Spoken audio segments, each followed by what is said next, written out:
안녕하세요. 백술동물병원 서울역점입니다. 오늘의 제목은 소형견에서 너무 흔한 케이스. 저희가 수술을 하다 보면 가장 많이 오는 케이스예요. 슬개골 탈구와 십자인대 파열이 동시에 발생한 경우입니다. 저희 병원에 수술하러 오는 강아지한테 너무 흔한 케이스고요.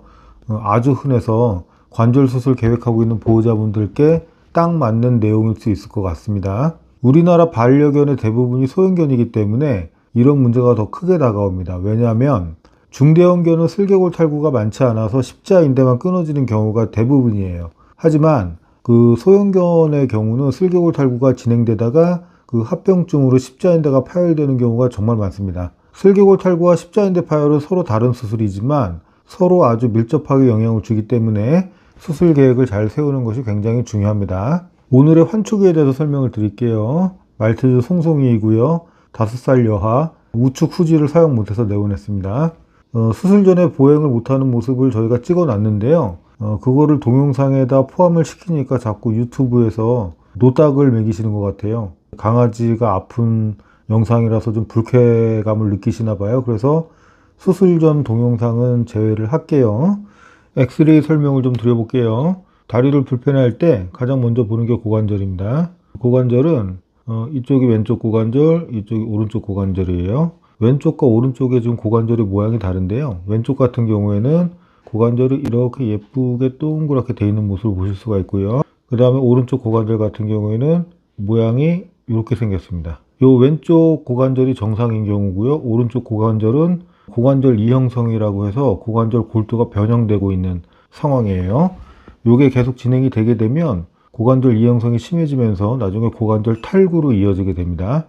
이렇게 편측속으로 고관절 이형성이 진행되는 경우는 일반적으로 반대편 다리를 불편해해서 이쪽 다리에 힘을 주로 주고 다니는 경우가 많아요. 그러니까 쉽게 얘기해서 이쪽 다리를 짝다리를 짚고 다니는 경우가 많습니다. 그렇게 돼서 체중을 많이 받기 때문에 편측성으로 이렇게 손상이 오는 거라고 생각을 하시면 돼요. 그래서 이렇게 편측성으로 고관절이 손상된 경우에는 이쪽 다리를 짝다리를 오랫동안 짚고 다녔구나. 그럼 다른 다리를 불편해하고 있을 확률이 높다라고 생각하시는 게 거의 맞습니다. 근데 고관절은 이형성이 진행되긴 하지만 이거는 아직 치료를 필요로 할 정도는 아니기 때문에 일단 넘어갈게요. 그 다음에 무릎으로 내려가 보면 엑스레이 상으로는 진단이 안 되지만 촉진으로 진단을 했습니다. 좌측은 슬개골 탈구 2기, 오른쪽 다리는 슬개골 탈구가 3기가 진단이 됐어요. 근데 진짜 문제는 다음 엑스레이를 보시면 되는데요. 십자인대에 문제가 있습니다. 요 왼쪽이 오른쪽 다리 십자인대고요. 다리 모습이고 오른쪽 그림이 왼쪽 다리 사진이에요. 십자인대를 보시는 법은 어떻게 보시냐면 일단 정상적인 다리를 좀 설명해 드릴게요. 십자인대가 간단하게 설명을 드리면 이런 식으로 있습니다. 그래서 전방 십자인대, 후방 십자인대 이렇게 인대가 있어요. 요거는 엑스레이 상으로 보이진 않아요. 근데 요게 십자인대가 끊어진지 어떻게 엑스레이로 판단을 하냐면 십자인대가 멀쩡한 상태에서는 이렇게 라인이 맞습니다. 주로 전방 십자인대가 끊어지게 되면 종아리뼈가 이렇게 앞으로 밀리게 돼요. 그래서 요 라인이 맞나 안 맞나로 1차적으로 판단을 하게 됩니다. 그래서 이 왼쪽 다리 같은 경우에는 정상이라고 보시면 돼요. 반면에 이 오른쪽 다리 같은 경우는 라인이 이 정도 밀렸다라고 보시면 됩니다. 그래서 십자인대, 전방 십자인대가 끊어져 있을 확률이 굉장히 높다고 진단을 하게 됩니다. 실제로 십자인대가 끊어진 걸로 판별이 됐어요. 수술 계획에 대해서 말씀을 드릴게요. 송송이 같은 경우는 지금 수술이 3가지가 필요하다고 판단이 됐어요. 그래서 오른쪽 다리 같은 경우는 슬개골 탈구 수술과 십자인대 수술이 동시에 필요한 상황이고요.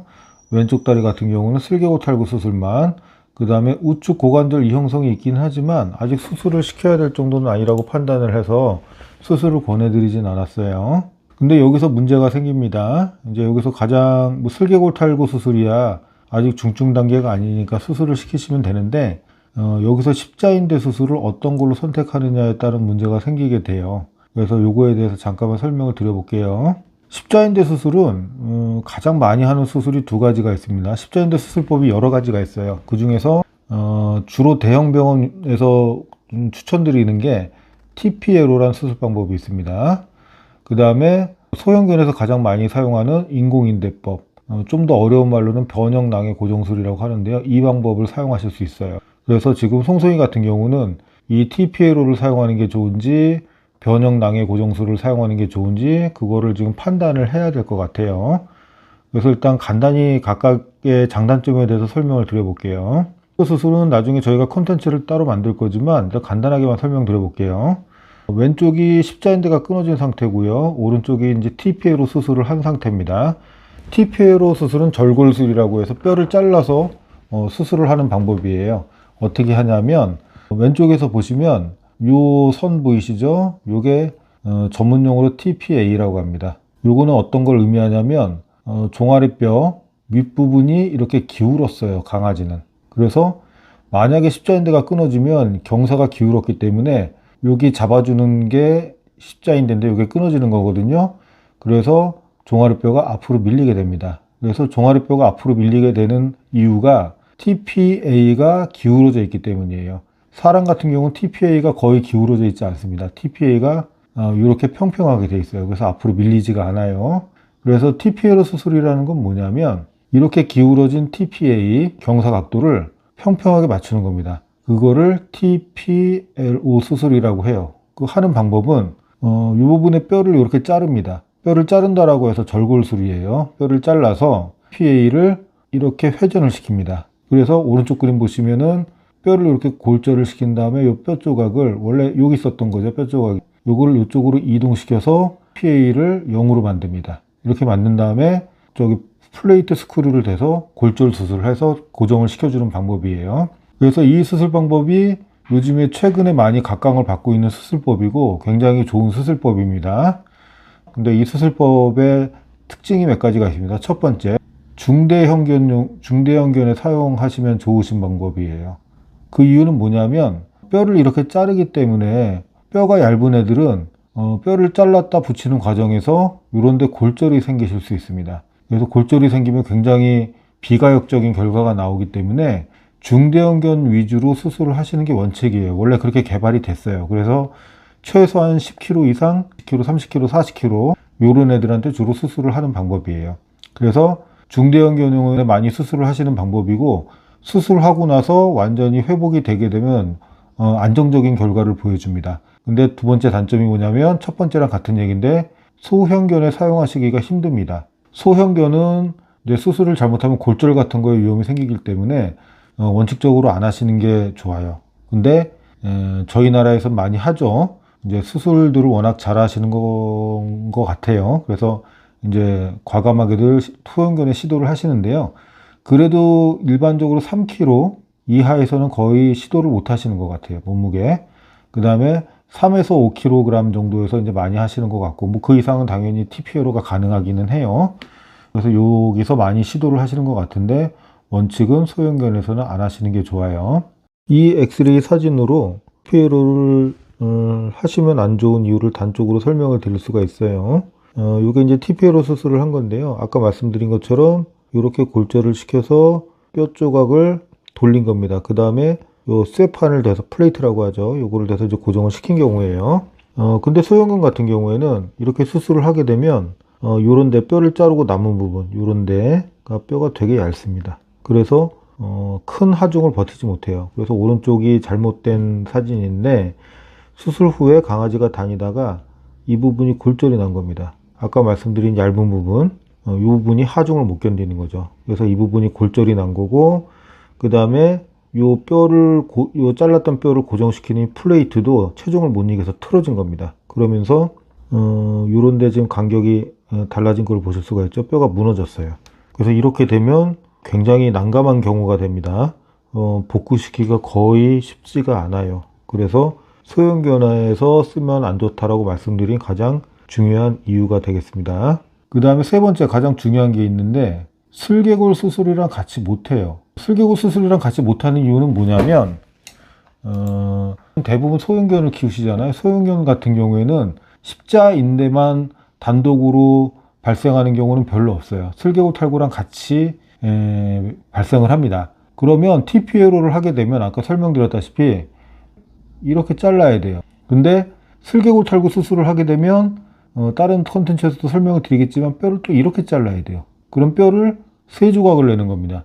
뼈를 세 조각 냈다가 다시 붙이는 게 그렇게 녹록치는 않아요. 더군다나 중대형견이면 모르겠는데 소형견 같은 경우는 그 작은 뼈를 세 조각을 냈다가 붙이는 게 그렇게 간단한 문제만은 아니에요. 잘 붙으면 괜찮아요. 근데 만약에 이 세 조각 났던 뼈가 잘 안 붙거나 무너지거나 뭉개지거나 그렇게 되면 거의 파멸적인 결과가 나옵니다. 그래서 TPLO 수술은 일반적으로 슬개골 수술과 같이 하지 않아요. 근데 저희 나라는 또 합니다. 수술을 잘 하시는 분들이 많아서 합니다. 근데 제가 이렇게 말씀을 드리면 이렇게 말씀하시는 보호자가 있으실 것 같아요. 우리 강아지는 TPLO와 슬개골 수술을 같이 해서 잘 되었는데요. 이런 분들이 있으실 거예요. 왜냐하면 실제로 저희 나라에서 그렇게 하시거든요. 일단 제가 이제 해드릴 수 있는 말씀은 수술이 잘 돼서 참 다행이죠. 근데 기본적으로 좀 위험한 선택입니다. 수술이라는 게 잘 되면 괜찮은데 안 될 경우에 굉장히 큰 대가를 치르셔야 되거든요. 그래서 이거를 이제 수술에서 가장 중요한 건 안전성인데 이거를 소형견 뭐 3kg, 4kg짜리 소형견한테 TPLO 수술과 슬개골 수술을 같이 하는 거는 꽤 위험한 선택일 수 있습니다. 뭐 수술이 잘 되면 괜찮아라고 얘기하기에는 너무 위험한 수술이고 생각처럼 수술이 잘 안 될 경우에는 치명적인 상태가 돼서 복구하기 힘들게 됩니다. 그래서 소형견 같은 경우에는 어떤 방법을 주로 많이 사용하냐면 인공인대법을 많이 사용을 하게 됩니다. 인공인대법은 어떻게 수술을 하냐면 뼈에다가 구멍을 뚫습니다. 그래서 실을 통과시켜서 여기다 앵커로 고정을 시키고요. 또 뼈에 구멍을 뚫어서 이렇게 앵커로 고정을 시켜서 실을 연결하는 겁니다. 그러면은 이 부분의 실이 끊어진 십자인대 역할을 하게 됩니다. 이 수술의 장단점이 있어요. 이 수술은 먼저 인공인대법이라고 하는데요. 첫 번째, 중대형견은 사용하기 어렵습니다. 이제 중대형견이라고 하는 거는 10kg 중반 이후 뭐 15kg 이상 20kg 이런 애들은 사용하기가 좀 어려운 측면이 있어요. 왜냐하면 그 물리적인 체중을 이 줄이 장기간 버티지 못하는 경우가 있을 수 있습니다. 그래서 이 인공인대는 소형견에 주로 많이 사용하시는 방법이에요.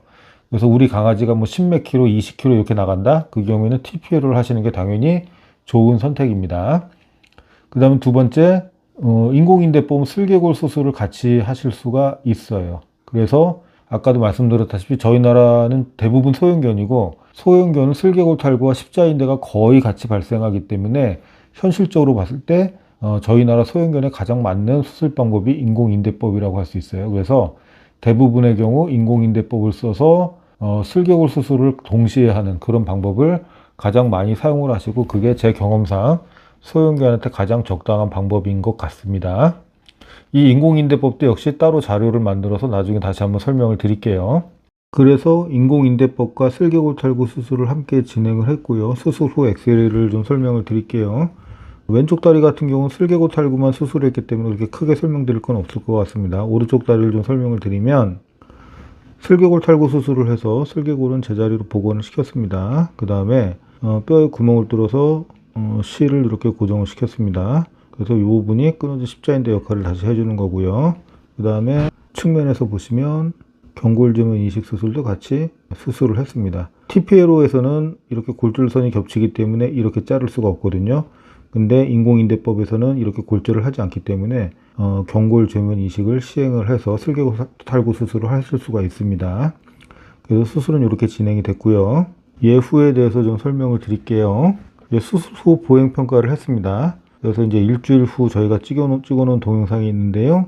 굉장히 자연스럽게 잘 걷습니다. 수술 후 일주일이면 굉장히 짧은 기간인데 일주일 만에 거의 어색함이 없이 체중을 지지하면서 잘 걷는 것을 볼 수 있습니다. 오늘 설명이 좀 길었는데요. 정리해서 말씀드리면 모든 수술법, TPLO든 인공인대법이든 장단점이 있습니다. 이 장단점에 맞춰서 환축에 맞는 최적의 방법으로 수술하는 게 가장 좋은 결과를 얻을 수 있습니다. 십자인대는 무조건 TPLO지 이런 거는 아니고요. 앞서 보여드렸다시피 소형견 같은 경우에는 슬개골 탈구와 십자인대가 같이 발생을 하기 때문에 대부분의 경우 인공인대법을 쓰는 게 맞습니다. 특별한 경우가 아니고서는 물론 중대형견으로 가시면 중대형견은 슬개골 탈구가 잘 발생하지 않아요. 대부분 십자인대 단독으로 발생을 합니다. 그래서 그런 경우에는 당연히 TPLO 수술을 하시는 게 맞습니다. 지금까지 저희 병원에서 가장 흔한 경우 소형견에서 십자인대와 슬개골 탈구가 같이 발생하는 경우에 대해서 설명을 드렸고요. 이상으로 마치겠습니다. 시청해 주셔서 감사합니다.